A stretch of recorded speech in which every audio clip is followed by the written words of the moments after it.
Okay, welcome. We're going to look at the last part of Song of Solomon today, and then next week I'm going to do one more talking about the structure of the book of Song of Solomon as a whole, and then we'll be done. So today we're looking at the final passage from 8 through 14. It's actually three different songs, so here they are. First, it says, "We have a little sister, and she has no breasts. What shall we do for our sister on the day when she is spoken for? If she is a wall, we shall build on her a battlement of silver. But if she is a door, we shall barricade her with planks of cedar." And then the woman responds and says, "I was a wall, and my breasts were like towers. Then I became in his eyes as one who finds peace." And then we have this song. "Solomon had a vineyard at Baal Hamon. He entrusted the vineyard to caretakers. Each one was to bring 1,000 shekels of silver for its fruit. My very own vineyard is at my disposal. The 1,000 shekels are for you, Solomon, and the 200 are for those who take care of its fruit." And then the man speaks, "O you who sit in the gardens, my companions are listening for your voice. Let me hear it." And the woman speaks, "Hurry, my beloved, and be like a gazelle or a young stag on the mountains of spices." And there the book ends. All right, let's take a look at each of these things. First of all, Song 1. We have a little sister. This is, first of all, the men speaking, a group of men who have not spoken before. "We have a little sister, and she has no breasts. What shall we do for our sister on the day when she is spoken for? If she's a wall, we shall build on her a battlement of silver. But if she's a door, we shall barricade her with planks of cedar." And then the woman says, "I was a wall, and my breasts were like towers, and I became in his eyes as one who finds peace." So the first part is her recalling what her brothers had said. Now, I don't know if this is the same brothers, but do you remember the brothers? There were some brothers back in chapter 1. A woman said at the very beginning of the book, she said, "I'm black but lovely, O daughters of Jerusalem, like the tents of Kedar, like the curtains of Solomon. Do not stare at me because I'm swarthy, for the sun has burned me. For my mother's sons," that's the brothers, "were angry," that is brothers, I mean, maybe not the same brothers, "were angry with me. They made me caretaker of the vineyards, but I've not taken care of my own vineyard." So it's a woman who says, I'm weather beaten and sunburned because I've been forced to be out laboring in the vineyards by my brothers. When it says they were angry with me, it doesn't necessarily mean, it maybe should be translated as harsh with me or hard on me.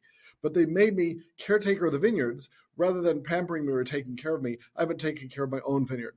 She's comparing herself, I think, in that passage back in chapter 1 to the pampered women of the palace, or of the people who can sort of sequester themselves away and pamper themselves and be pale in skin and not weather beaten or sunburned because they live these sheltered lives. And she says, that may seem beautiful to me, but I am beautiful. I just haven't had the chance to take care of my own vineyard. And take care of my own vineyard there means maybe take care of my own beauty, my own body, but it probably also means just to seek love for myself. I haven't had the chance to look for a life of love and romance because I haven't had that kind of life.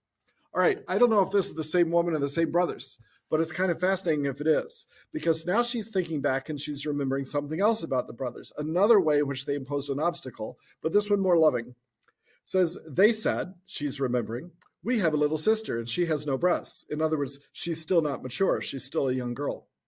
"What shall we do for our sister on the day when she's spoken for?" In other words, one day she will be mature and somebody will come asking for her hand. What should we do to prepare her for that day? Answer, if she's a wall, we shall build on her a battlement of silver. But if she's a door, we shall barricade her with planks of cedar. Okay, so a battlement is a fortress. A barricade, of course, is a barricade. Both of them are defensive. They're saying we're going to defend her honor. We're going to defend her virginity. We're going to defend her relationships with other men. This is sort of the picture of the father who meets the suitors at the door with a shotgun and says, "You'd better bring her back early and you'd better respect my daughter."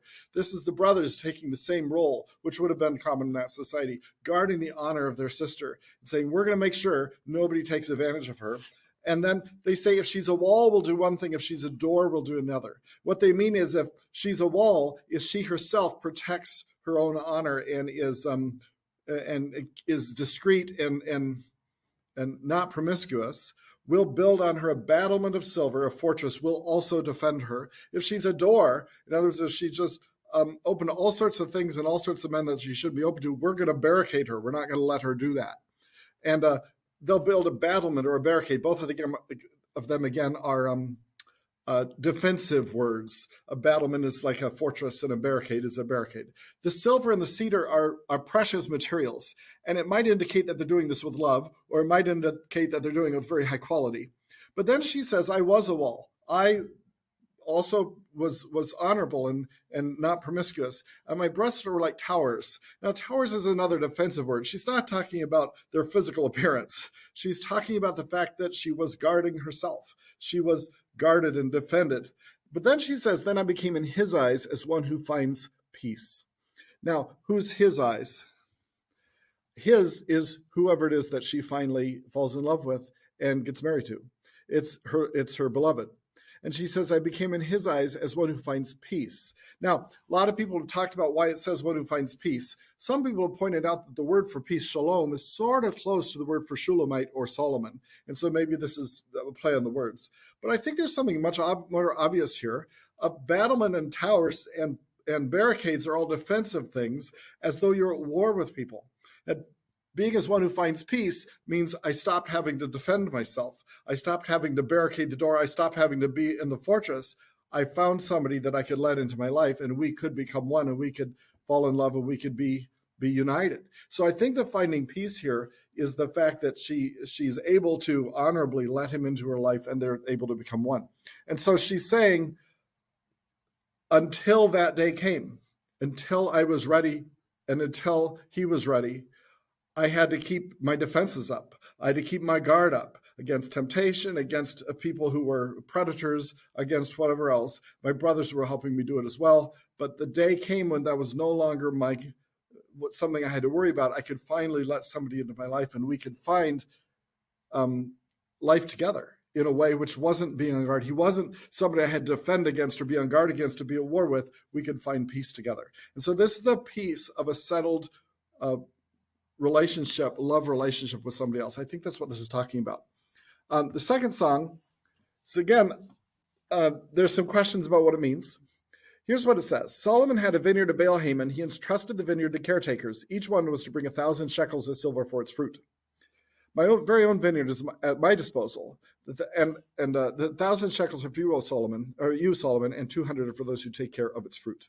All right. All right. So the first three lines are literally, they're meant as a metaphor, but it's literally talking about a vineyard. She says, Solomon had this vineyard at Baal-Haman, someplace or other where he had a vineyard.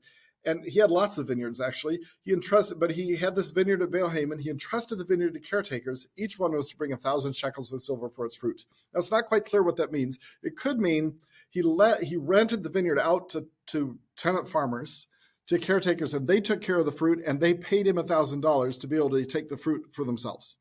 Or it could mean he found gardeners to work for him in the vineyards, and then each one who wanted to purchase the fruit from those gardens, each person, not each caretaker, just each person, was to bring 1,000 shekels of silver for its fruit. He had these caretakers, and the gardens were worth 1,000 shekels. Not quite sure which it means. But the point is, she starts by saying there really was a literal vineyard that Solomon had, but then she applies it metaphorically. It says, my very own vineyard is at my disposal. The 1,000 shekels are for you, Solomon, and 200 for those who take care of its fruit. So by her very own vineyard, all through the book, the vineyard, just like back in chapter 1 and the one we just looked at, the vineyard that she didn't take care of, the vineyard is her own body or her own beauty or perhaps her own love life, her own romance. It's her, and it's everything that she represents and all that she has to offer. And she says, my very own vineyard is at my disposal. And that is the key meaning. Whatever this passage means, that's the key idea here. She says, I got to choose what happens with my vineyard, and here's what I did with it. Now, people interpret this in two different ways. People who are more in favor of the shepherd hypothesis and think that Solomon is not a good person here, that he's think that this is a contrast with Solomon. That she's saying Solomon rents his vineyards out to everybody, but I have my own vineyard at my own disposal, and I'm giving it to who I choose, and I don't choose Solomon. I'm choosing the shepherd. My very own vineyard isn't something Solomon rents out. It's for the shepherd who's my beloved. 1,000 shekels, you can keep them, Solomon. 200 for those who take care of the fruit of your vineyard, but I am mine. I'm leaning more towards interpreting this favorably towards Solomon. And in that case, what she's saying is this. She's saying, Solomon, you have vineyards of your own that you let out, but I am my very own vineyard. It is my disposal, and I didn't have to give it to you. I didn't have to give it to you. It wasn't forced, but of my own free will, of my own choice, of my own voluntary choice, I want to give it to you. I want to give you everything that I am and everything that I have and all that I am. And the 1,000 shekels are for you, Solomon. The things that I would get, everything that I'm worth, that everything that's valuable about me, I'm giving it to you because I want it to be yours. And 200 are those who take care of its fruit. Nobody's quite sure what that would mean. It might just mean, and I value those people who've helped take care of me and have helped prepare me, maybe the brothers, something else like that. So the picture here is, that's the way I'm leaning, is that this is saying, the important thing is that she says, Solomon, it's not just that you picked me to be your bride. It's that I am choosing for myself too, that I want to be yours. I'm choosing for myself. My vineyard's at my own disposal. It was me who could choose, and I'm saying I'm giving myself to you. And so this is a picture of love from the woman's point of view. This is two pictures of love for the woman's point of view. And they're both sort of talking about a society in which women had very little choice. The first one, the woman's being guarded by her brothers, but she says the time came when I didn't have to worry about all the being guarded because I found peace with the one that I loved, and I was at freedom and at peace with him. And here's a woman saying, Solomon sort of has all this property, and that includes all these different women in a way, but I'm my own person, and I'm willingly and voluntarily giving myself to you, Solomon. And that this is part of what love is that it's the woman choosing to give herself, not just consenting, but wholeheartedly saying, everything that I am is yours. And that's what's going on here. And then 3 is looking back to those people back in chapter 2, who she says, I'm waiting for you to come bounding over the mountains and find me. I'm waiting for you with bated breath. I'm waiting for you eagerly. And the first couple lines here are spoken by the man. We know that because the tense, the words for you and your are feminine. So he's speaking to the woman. Oh, you who sit in the gardens, my companions are listening for your voice. Let me hear it. By my companions, he just means everybody around me. They all know how much. Maybe he means they all know how much I'm waiting for you. We're waiting. We're hoping you'll come. You're sitting in the gardens, but come and find me. We want to hear your voice. We want to hear that you're coming. And then she turns around and says, yes, hurry and come to me. Hurry, my beloved. Be like a gazelle or young stag on the mountains of spices. So it's very interesting because this ends. So the man speaking, the woman speaking. It's very interesting because this ends then on waiting. Let me come back to that screen. It ends at the whole book. At the end of it, instead of saying, and so everything that they lived happily ever after, it has both of them speaking and saying, so we're waiting. So what's the meaning for human love? I think all 3 songs here at the end are continuing the idea that it's talking about the value of human love. The first song is talking about the woman who finds peace when she finds true love. Her life has been barricaded in a fortress, and she's been on guard against everybody, but now she finds the person that she can be at peace with and open up with and be unguarded with. The second song is about a woman who has been maybe picked by Solomon to be his wife, but now she's come to the place where she gives of her own accord. She realizes that she herself wants to give herself to him. And the third one is this couple waiting for one another with anticipation and longing, but also excitement, waiting to finally hear the voice of the other one. And it ends with 2 people waiting, I think, because the book is supposed to say to the listener, we're all waiting. We know it's assuming that the listener is also reading this book and kind of thinking, I long for this, but I'm still waiting for it to some degree. There's some degree to which we're all waiting. And this particularly makes sense when you think about it for divine love. What's the meaning for our relationship with God? Number one, and the main idea here, again, is the value of the love of God. Just like human love is such an important thing and makes life so meaningful and does so much for us. And it brings us peace, and it gives us something to give ourselves to, and we wait for it with anticipation. The same thing is true of our relationship with God. The love of God that we have, the love that he has for us, that's what gives our life meaning. That's which makes my own story satisfying and complete. So Song 1, the picture spiritually is that I fend off temptation and I withstand obstacles until I find my peace in God alone. I hold off from having any other God before him or any other temptation get in the way. And I say, it's God I'm waiting for. And I know that when I find myself in him, the closer I draw to him, the more I'll find in him the peace from all those battles. And I'll find that I can open up and just be myself with him. The second one is interesting because remember, the woman says, yeah, you have all these vineyards, but my vineyards are at my disposal and I give it to you. So this is the place where I recognize that God at one level leaves it up to me to offer myself to him. He doesn't force it. And I get to say, God, I give myself entirely to you. I want to be yours. This is about the place in my walk with God where I begin to say, I want to worship God. I want to live for God. Not because I have to or not because I'm threatened, but because it's what I desire. This is what matters to me. This is what is important to me. And then the last one is this idea that the best is yet to come. We end the book waiting because we are all waiting for the final consummation of our relationship with God. We're waiting with anticipation for Jesus to return. We're waiting with anticipation to get to know God in the way that this pictures, in a way that will satisfy our deepest longings. And so I'd like to close the entire series, except for one wrap-up week next week. I'd like to close the entire series just by reading some passages from the New Testament of our waiting with anticipation and joy for God. Here we go. Romans 8. I consider that the sufferings of this present time are not worthy to be compared with the glory that is to be revealed to us. For the anxious longing of the creation waits eagerly for the revealing of the sons of God. That's us when Jesus comes back. For the creation was subjected to futility, not willingly, but because of him who subjected it, in hope that the creation itself also will be set free from its slavery to corruption into the freedom of the glory of the children of God. When when our salvation is completed and we're resurrected and Jesus has returned, the whole of creation will be brought into a new level of freedom that along with us. For we know that the whole creation groans and suffers the pains of childbirth together till now. Not only this, but also we ourselves, having the first fruits of the Spirit, even we ourselves groan within ourselves, waiting eagerly for our adoption as sons, for the redemption of our body. We have the first fruits of the Spirit. We don't have the full experience of closeness to God, but we have the beginnings of it, and now we long for more. We know, we groan, we recognize we're not quite there yet, but we're waiting for it. For in hope we've been saved. Hope that is seen is not hope. Who hopes for what he already sees? But if we hope for what we do not see, with perseverance, we wait eagerly for it.